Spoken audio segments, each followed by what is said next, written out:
U dojgjë brenda makinës elektrike pasi mbeti bllokuar. Prindrit e studentes ngren akuza ndaj kompanisë. Një aksident tragjik me pasoja fatale ka ndodhur në Kaliforni, ku një 19 vjeçare humbi jetën brenda një Tesla Cybertruck pasi mbeti e bllokuar në automjeti që shpërtheu në flak.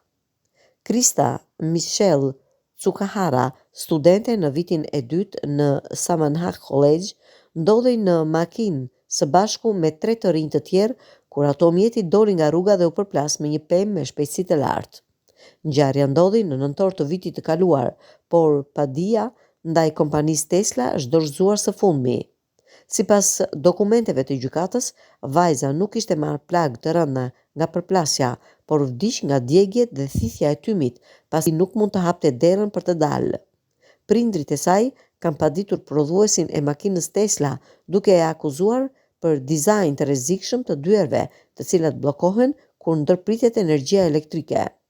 Në padi, thuhet se sistemi elektrik i hapjes së dyerve është i pambështetur në raste emergjente, ndërsa mekanizmi manual është i fshehur dhe vështirë për t'u gjetur, veçanërisht nën panik apo flak. Nga aksidenti mbetën të vdekur dhe 2 të rinj të tjerë, Soren Dixon, 19 vjeç, dhe Jack Nelson, 20 vjeç. Vetëm një pasagjer arriti të shpëtonte fal ndihmës së një dëshmitari që theu dritaren me një deg peme. Hetimet paraprake tregojnë se drejtuesi i mjetit kishte konsumuar alkool dhe kokainë, çka çoi në humbjen e kontrollit, por familja e vajzës insiston se mos funksionimi i dyerve e bëri aksidentin fatal. Ky nuk është rasti i vetëm që vë në pikpyetje sigurinë e automjeteve Tesla.